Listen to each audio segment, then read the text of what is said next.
बात अगर निकलेगी तो बहुत दूर तलक जाएगी। જગદીશજીએ ગાયેલી આ ગઝલ યુનિફાઈડ ઇન્ટરફેસ પેમેન્ટ સિસ્ટમ એટલે કે યુપીઆઈ ઉપર એકદમ બંધ બેસતી છે. નવેમ્બર 2016માં જ્યારે મોદી ગવર્મેન્ટે આપણા બધાને બેંકોની લાઈનમાં ઉભા રાખી દીધા હતા, એટલે કે મોનિટાઇઝેશન ડિમોનિટાઇઝેશનનો જે એક અચાનક આપેલો ઝટકો આપણે બધાને લાગ્યો હતો, એના પહેલા માર્ચ 2016માં આપણી ગવર્મેન્ટે યુપીઆઈનું લોન્ચ કર્યું હતું. માર્ચ 2016 થી લઈને ઓગસ્ટ 2016 સુધીનો સમય ગવર્મેન્ટે આ યુપીઆઈના મોબાઈલ એપ્લિકેશનને લોકોના મોબાઈલ સુધી પહોંચાડવામાં અને માર્કેટિંગ કરવામાં યુટિલાઇઝ કર્યો. એકચ્યુઅલી એ માત્ર ડિમોનેટાઇઝેશન માટે નહોતું, પણ એક લાંબા ગાળાના ફ્યુચર પ્લાન માટેનું આ લોન્ચિંગ હતું. એના પછી તો યુપીઆઈ દ્વારા આપણે બધા જ એટલા બધા યુઝ ટુ થઈ ગયા કે સામાન્ય પાણીપુરી ખાવા જવું છે ત્યાં પણ યુપીઆઈનો યુઝ કરીએ છીએ, આઈટી રિટર્ન ભરવું છે ત્યાં પણ યુપીઆઈનો યુઝ કરીએ છીએ, બેંકમાં કોઈ ટ્રાન્ઝેક્શન કરવું છે ત્યાં પણ યુપીઆઈનો યુઝ કરીએ છીએ, પાર્કિંગ પેમેન્ટ યુપીઆઈનો યુઝ કરીએ છીએ, ફાસ્ટેગ યુપીઆઈનો યુઝ કરીએ છીએ. અગણિત એવી જગ્યા છે કે જે આપણે યુપીઆઈનું યુટિલાઇઝેશન કરીએ છીએ. તો થઈને કે બાત અગર નિકલેગી તો દૂર તલક પહોંચેગી. સેમ જ યુપીઆઈની વાત જ્યારે નીકળી ત્યારે બહુ નાની હતી, અત્યારે યુપીઆઈ ધીરે ધીરે તમારા અને મારા જીવનમાં એક બહુ જ અગત્યનો હિસ્સો બની ગયો છે. જી હા મિત્રો, યુપીઆઈ અને એની સાથે એક નવો ટર્મ આપણે આજે જોઈશું, એનું નામ છે અસ્બા, ASBA.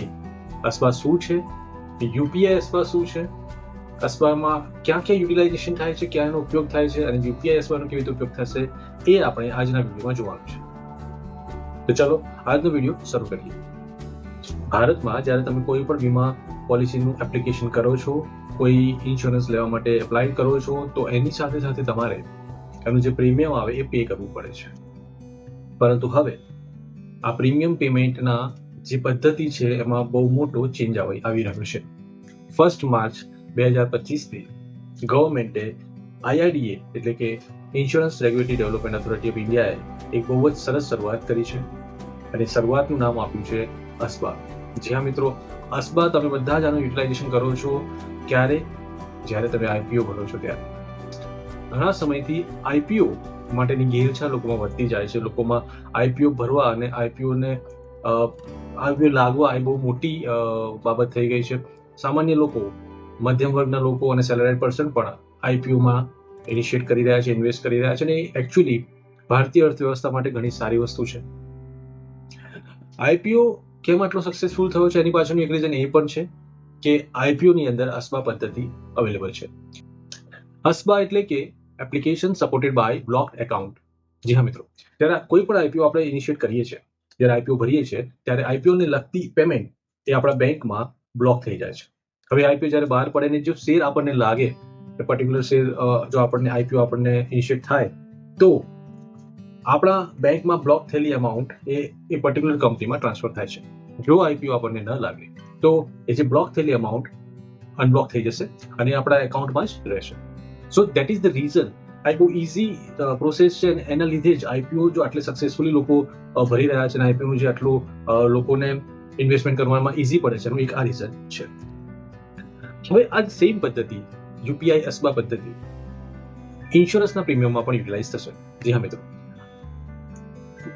પ્રોબ્લેમ શું હતો પહેલા એ સમજીએ. પ્રોબ્લેમ એવો હતો કે પહેલા હું ફોર એક્ઝામ્પલ એબીસી કંપની પાસે મારા લાઈફ ઇન્સ્યોરન્સ માટે એપ્લિકેશન કરતો હતો. તો એપ્લિકેશન વખતે જ મારે જે તે ટાઈમે જે પ્રીમિયમ થતું હશે એ પ્રીમિયમ પે કરવાનું રહેતું હોય છે.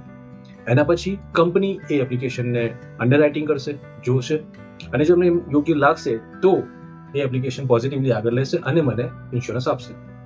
If company find any issue or any particular problem regarding my health or my finance, તો એ કંપની એને ડિક્લાઇન પણ કરી શકે છે. હવે આ ડિક્લાઇન જ્યારે થાય તો મેં ઓલરેડી ફર્સ્ટ પ્રીમિયમ પે કરી દીધું હોય છે. હવે જે ડિક્લાઇન થાય ત્યારે એ જે ફર્સ્ટ પ્રીમિયમમાંથી જે પૈસા પાછા મેળવવાની પદ્ધતિ હતી એ અત્યારે હાલમાં થોડી ટીડીએસ છે. હવે IRDA એટલે કે insurance regulatory development authority of ઇન્ડિયાએ એવું નક્કી કર્યું છે કે જે આ પ્રીમિયમ ભરવાનું છે ફર્સ્ટ પ્રીમિયમ, એ એપ્લિકેશન શ્યોર થઈ જાય અને ડિક્લાઇન ના થવાની હોય અને પ્રીમિયમ ઇન્સ્યોરન્સ કંપનીએ ઇન્સ્યોરન્સ આપવાની હોય તો જ ભરવાનું થાય એવું કંઈક સેટ કરીએ. એના માટે અસ્બા જે આપણે આગળ વાત કરીએ પ્રમાણે જ્યારે તમે પ્રીમિયમ ભરશો એટલે તમારા જે પ્રીમિયમની રકમ છે તમારા બેંકમાં બ્લોક થઈ જશે. હવે ઇન્સ્યોરન્સ કંપની તમારી પ્રોસેસને અંડરરાઇટિંગ કરશે. આફ્ટર અંડરરાઇટિંગ દે વિલ ચેક કે એવરીથિંગ ઇઝ ઓકે, તો તમને ઇન્સ્યોરન્સ મળશે. અને જેવો તમને ઇન્સ્યોરન્સ પોઝિટિવલી મળશે તો તમારા એકાઉન્ટની અંદર જે બ્લોક થયેલી અમાઉન્ટ છે એ તમારી અમાઉન્ટ તમારા એકાઉન્ટમાંથી ઇન્સ્યોરન્સ કંપનીના એકાઉન્ટમાં જતી રહેશે. પરંતુ જો કંપનીને કંઈ પણ ફ્રોડ અથવા તો કંઈ પણ ટેકનિકલ અંડરરાઇટિંગના લીધે, ફાઇનાન્શિયલ અંડરરાઇટિંગ અથવા મેડિકલ અંડરરાઇટિંગના લીધે જો તમારી એપ્લિકેશનને ડિક્લાઇન કરવી પડે તો ઓલરેડી તમારા પૈસા તમારા એકાઉન્ટમાં જ છે, ખાલી બ્લોક છે એ અનબ્લોક થઈ જશે અને બાય ડિફોલ્ટ તમને પૈસા મળી જશે. તો જે અત્યારની જે TDS પ્રોસેસ છે પૈસા પાછા લેવાની, એ પ્રોસેસ ઇઝી થઈ જશે. અને બીજો શું ફાયદો થશે તો કંપની એટલે કે ઇન્સ્યોરન્સ કંપની તમારી પ્રોસેસ જલ્દીથી પાસ કરશે. કેમ કે એમને ખબર છે કે એના જે પૈસા છે એ તમારા એકાઉન્ટમાં છે, હજુ સુધી અમને એકાઉન્ટમાં આવ્યા નથી. અત્યારે હાલમાં શું થઈ રહ્યું છે કે ઇન્સ્યોરન્સ કંપની તમારી જોડેથી પોલિસીના પૈસા પહેલા જ લઈ રહ્યા છે, થોડો ટાઈમ લગાવી રહી છે અને મીનવાઇલ તમને હા કે ના કહીને તમને પોલિસી આપી રહી છે. પણ જે પોલિસી આપે છે ત્યાં સુધી જે તમારા પૈસા એમના એકાઉન્ટમાં રહી રહ્યા છે એનું તમે વિચારી શકો છો કે એમને ઇન્ટરેસ્ટ રેટ મળતું હોય, એનું એક ઇન્કમ એમને બંધ થતી હોય. એ ઇન્કમ હવે કદાચ IRDA ના આ નિયમના લીધે બંધ પણ થઈ જાય. અને એના માટે જ અત્યારે હાલમાં બધી જ કંપનીઓ આ જે નિયમ છે એને એકદમથી ઇનિશિયેટ નથી કરી રહી. હજુ એ લોકો IRDA સાથે વાતો કરી રહ્યા છે અને આ નિયમને કંઈક પ્લસ માઇનસ કરવાનો ચાન્સ લઈ રહ્યા છે. પણ હાલમાં IRDA આ નિયમને લાગુ પાડવાનો પ્રયત્ન કરી રહી છે. તો આજે આપણે જોયું અસ્બા એટલે કે application supported by block account, UPI ASBA, જે અત્યાર સુધી IPOમાં આપણે યુઝ કરતા હતા, પણ હવે લેટ્સ સી કે ઇન્સ્યોરન્સ કંપની પણ આનો યુટિલાઇઝેશન કરશે. એટલીસ્ટ ઇન્સ્યોરન્સ કંપની આનો એક ઓપ્શન તો આપશે. Okay, so that is all about ASBA UPI. Thank you very much. So it's all about financial modulation.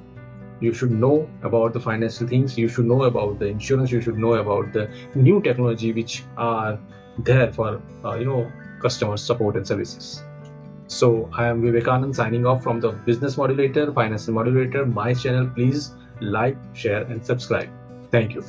Bye.